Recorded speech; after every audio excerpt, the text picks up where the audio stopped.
And overall, just 3 days after Kyiv, the Ukrainian drone strikes that led to Moscow's "but what for" have drastically changed both the rhetoric of Kremlin propagandists and the mood of ordinary Russians. For the first time, ordinary people began to openly express their desire to end the war. But what I find most interesting is watching how all the official and even unofficial mouthpieces of the Putin regime have completely reversed their stance, turning 180 degrees. Now, for them, Ukraine is no longer a country 404, but the political hegemon of Europe. Yevgenia Tereshchenko on Russian metamorphosis. Moscow doesn't sleep listening to the sound of Ukrainian drones flying by. In the 5th year of the 3-day special operation, the so-called SMO is gradually returning to its native harbor, and now the evenings in the Moscow suburbs are filled with new sounds and colors.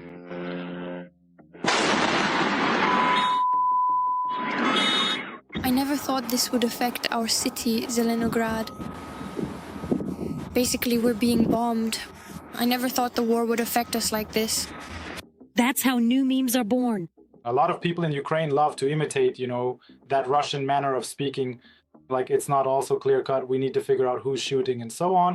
In other words, it's a reminder to Russians that the war exists, it's ongoing, and it was started by Putin. And Moscow is just keeping up with the trend, not lagging behind the provinces, picking up the baton from Belgorod, Tuapse, Ryazan, and Perm. Now here too, there's a new geographical wonder, a mini volcano. It's not exactly sunny at the Soneknogorsk oil products loading station, which is located in the village of Durikino, a name that's a meme and trolling in itself. There's also a beautiful blaze at the Moscow oil refinery, which in theory should have been protected, since it's the capital after all. But no. And now Russians are once again repeating, But where is the air defense?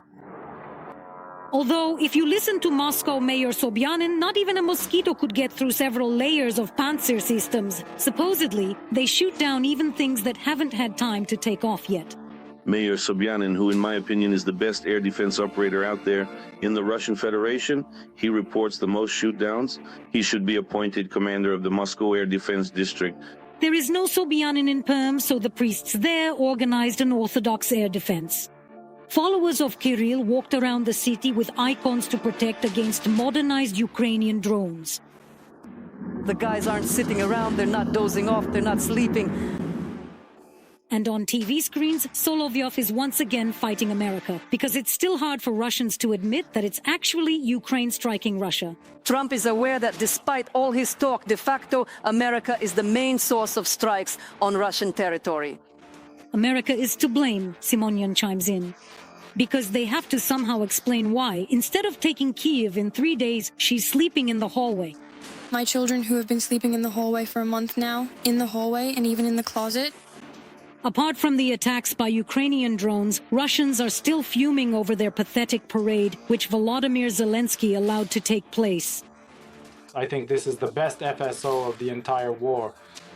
Only when the president of Ukraine gives his official permission, and specifically only for Red Square, yes, with the exact coordinates clearly specified and so on, it hit them so incredibly hard that it was such a massive humiliation for them.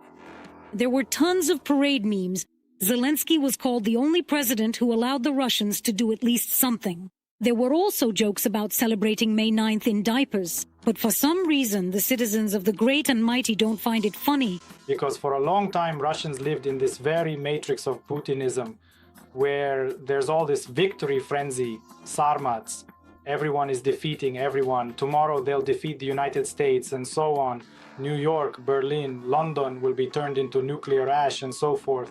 And the encounter with reality is painful for Russians. Our drones feel right at home in Moscow, and at the oil refineries there are explosions one after another. And Crimea isn't really theirs after all. Ukrainian middle strikes threaten the land corridor to the occupied peninsula. And this is why the world's second army still can't take Malatokmachka after 5 years. Fighting continues in the area of Malatokmachka. There are minor advances in Malatokmachka. This small village has become a symbol of the enemy's disgrace. They were driven out of there, they were destroyed, enemy equipment was burned. Russian propaganda probably liked the name Mala Tokmachka, just as they once liked the name Chornobaivka. The battle for Mala Tokmachka has lasted longer than the siege of Carthage. Everyone is making fun of this. Ukrainians, even the Z supporters themselves. So it got to the point where Russians were forbidden to joke about Mala Tokmachka because the village has become a massive grave for thousands of occupiers. With the help of Verka Serduchka's songs, says the Vatnik Chicherina in all seriousness. They say Sipso is spamming via WhatsApp, Telegram, and Mass. Clicking the link plays Serduchka, then the phone explodes. That's how it is. Under Serduchka's music, the sounds of Ukrainian drones, and the realization of the inevitable, We must now bring this war to an end.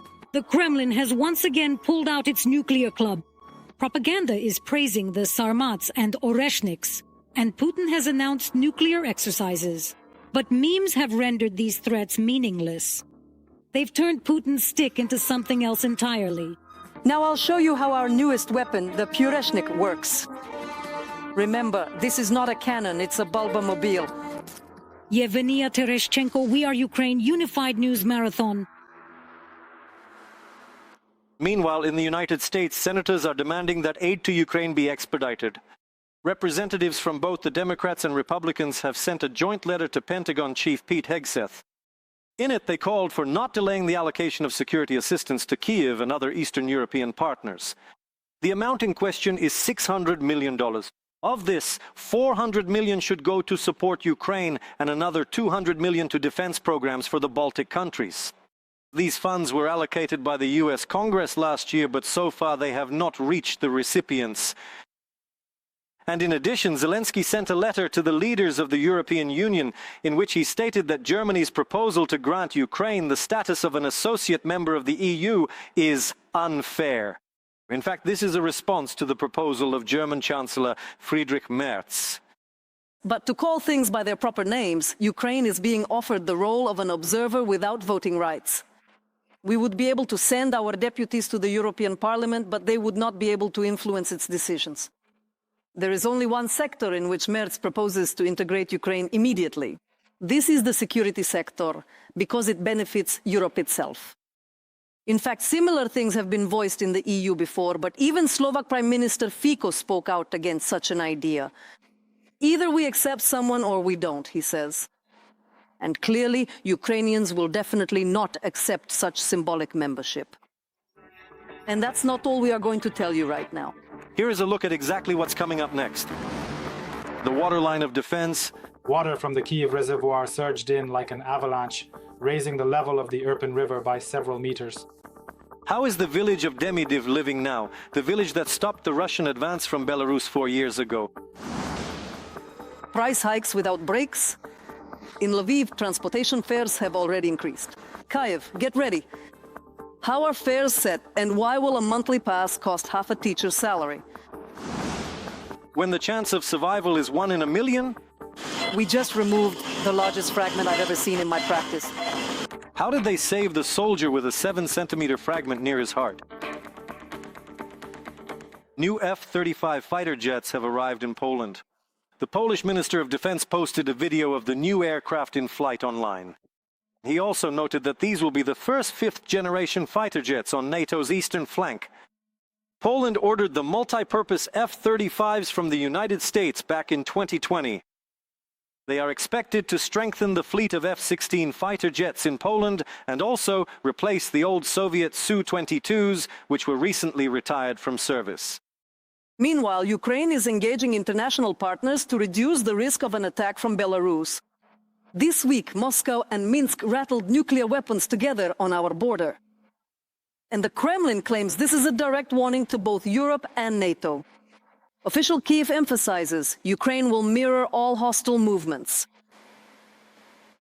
On February 24th, 2022, Belarus became an accomplice. The Lukashenko regime acted, as henchmen for the Russian regime, for Russian aggression, by providing its territory for the attack on Ukraine, by providing its territory for missile strikes. We have documented all of this legally. Ukraine will always mirror these actions.